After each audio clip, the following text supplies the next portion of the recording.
सोचो, एक ऐसा इंसान जिसके पास इंटरनेट नहीं था, गूगल नहीं था, मॉडर्न लेबोरेटरी नहीं थी, फिर भी वो इंसान इंसानी शरीर को समझने के लिए एनाटॉमी के स्केचेस बना रहा था।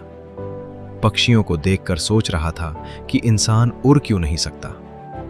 पानी के बहाव को ऑब्जर्व कर रहा था, मशीन्स के डिजाइन्स बना रहा था और नेचर की छोटी छोटी चीजों में भी कोई हिडन पैटर्न ढूंढ रहा था। उस इंसान का नाम था लियोनार्डो दा विंची। आज हम उसे मोना लिसा की वजह से जानते हैं, लेकिन अगर तुम लियोनार्डो को सिर्फ एक पेंटर समझते हो तो शायद तुमने उसकी सबसे इंटरेस्टिंग चीज मिस कर दी है। क्योंकि लियोनार्डो की असली ताकत उसकी पेंटिंग नहीं थी, उसकी असली ताकत थी उसकी क्यूरियोसिटी। वो दुनिया को सिर्फ देखता नहीं था, वो दुनिया से सवाल करता था, और शायद इसी वजह से उसके लिए पूरी दुनिया एक किताब जैसी थी। मान लो तुम आसमान में एक पक्षी को उड़ते हुए देखते हो। तुम उसे देखते हो और कुछ सेकंड्स बाद भूल जाते हो, लेकिन लियोनार्डो शायद वहीं रुक जाता। वो सोचता, ये उड़ता कैसे है? इसके विंग्स हवा के साथ क्या कर रहे हैं? हवा इसे नीचे गिरने से कैसे रोकती है? और अगर इंसान भी इसी प्रिंसिपल को समझ ले तो क्या इंसान उड़ सकता है? इसी तरह की क्यूरियोसिटी ने लियोनार्डो को बर्ड्स की फ्लाइट ऑब्जर्व करने तक पहुंचाया। उसने विंग्स और हवा की मूवमेंट को स्टडी किया और फ्लाइंग मशीन्स के कई डिजाइन्स बनाए। आज वो डिजाइन्स मॉडर्न एयरप्लेन नहीं थे। असली बात यह नहीं है कि उसकी मशीन उड़ पाई या नहीं। असली बात यह है कि जिस समय इंसान के लिए उड़ना लगभग इम्पॉसिबल था, उस समय लियोनार्डो ये सवाल पूछ रहा था, इंसान उड़ क्यों नहीं सकता? यही फर्क होता है कुछ देखने और कुछ ऑब्जर्व करने में। और लियोनार्डो की क्यूरियोसिटी सिर्फ आसमान तक नहीं रुकी, वो अपने ही शरीर के अंदर उतर गया। आज हमें ह्यूमन एनाटॉमी समझने के लिए टेक्स्ट बुक्स मिलती हैं, 3D मॉडल्स हैं, स्कैन्स हैं, मॉडर्न मेडिकल टेक्नोलॉजी है, लेकिन लियोनार्डो के पास ये सब नहीं था। फिर भी उसने ह्यूमन बॉडी की स्ट्रक्चर समझने के लिए डिटेल्ड ड्राइंग्स बनाई। उसने बोन्स को स्टडी किया, मसल्स को ऑब्जर्व किया, ऑर्गन्स को समझने की कोशिश की। और ये सिर्फ एक आर्टिस्ट की ड्राइंग प्रैक्टिस नहीं थी। वो जानना चाहता था हमारा शरीर एक्चुअली काम कैसे काटे सिपा है।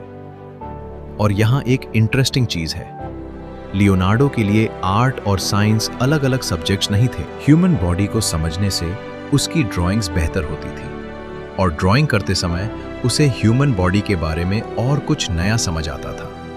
मतलब एक फील्ड दूसरी फील्ड को इंप्रूव कर रही थी। आज हम अक्सर खुद को एक बॉक्स में डाल देते हैं। कोई कहता है मैं साइंस वाला इंसान हूं, कोई कहता है मैं क्रिएटिव नहीं हूं, कोई कहता है मुझे टेक्नोलॉजी समझ नहीं आती। लेकिन लियोनार्डो ने खुद को किसी एक आइडेंटिटी में लॉक नहीं किया। वो पेंटर था, इंजीनियर था, ऑब्जर्वर था, इन्वेंटर था, और सबसे बढ़कर वो हमेशा लर्नर था। यही चीज आज हमारे लिए भी इंपॉर्टेंट है। मान लो तुम्हें फोटोग्राफी पसंद है, साथ में साइकोलॉजी इंटरेस्टिंग लगती है, हिस्ट्री भी अच्छी लगती है, और टेक्नोलॉजी में भी इंटरेस्ट है, तो जरूरी नहीं कि ये सारे इंटरेस्ट्स बेकार हों। हो सकता है एक दिन यही अलग अलग चीजें आपस में कनेक्ट होकर तुम्हें कोई ऐसी आइडिया दें जो सिर्फ एक सब्जेक्ट सीखने से कभी नहीं मिलता। लियोनार्डो की पूरी लाइफ इसी तरह के कनेक्शन से भरी हुई थी। लेकिन लियोनार्डो की एक और हैबिट शायद सबसे ज्यादा इंपॉर्टेंट थी।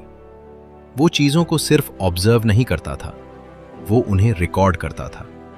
उसकी नोटबुक्स में ह्यूमन बॉडी के स्केचेस हैं, मशीन्स के डिजाइन्स हैं, वाटर की मूवमेंट के ऑब्जर्वेशंस हैं, प्लांट्स और नेचर की स्टडीज हैं। वो किसी इंटरेस्टिंग चीज को देखकर उसे बस याद रखने की कोशिश नहीं करता था, वो उसे लिखता था, ड्रॉ करता था, समझने की कोशिश करता था। आज हमारे पास फोन है, कैमरा है, नोट्स ऐप है, इंटरनेट है। हम किसी भी चीज को कुछ सेकंड्स में सर्च कर सकते हैं। फिर भी हम एक्चुअली कितना ऑब्जर्व करते हैं? हम बहुत कुछ देखते हैं, लेकिन बहुत कम चीजों को ध्यान से देखते हैं। लियोनार्डो के पास इंफॉर्मेशन कम थी, लेकिन ऑब्जर्वेशन बहुत गहरी थी। एक नदी बह रही है, हम उसे देखकर आगे निकल जाते हैं। लेकिन लियोनार्डो वाटर की मूवमेंट में भी पैटर्न्स देखता था। वो सोचता था कि पानी किस तरह घूमता है, किस तरह डायरेक्शन बदलता है, किस तरह ऑब्स्टिकल्स के आसपास से रास्ता बनाता है। क्योंकि उसके लिए नेचर सिर्फ सीनरी नहीं थी, नेचर एक टीचर थी। पानी कुछ सिखा रहा था, पक्षी कुछ सिखा रहे थे, पेड़ कुछ बता रहे थे, ह्यूमन बॉडी कुछ समझा रहा था। बस सवाल ये था, क्या तुम उन्हें पढ़ रहे हो? और शायद यही रीजन है कि लियोनार्डो को जीनियस समझना इंटरेस्टिंग है। हम अक्सर सोचते हैं कि जीनियस वो इंसान होता है जिसके पास जन्म से ही एक्स्ट्रा ऑर्डिनरी आंसर्स होते हैं।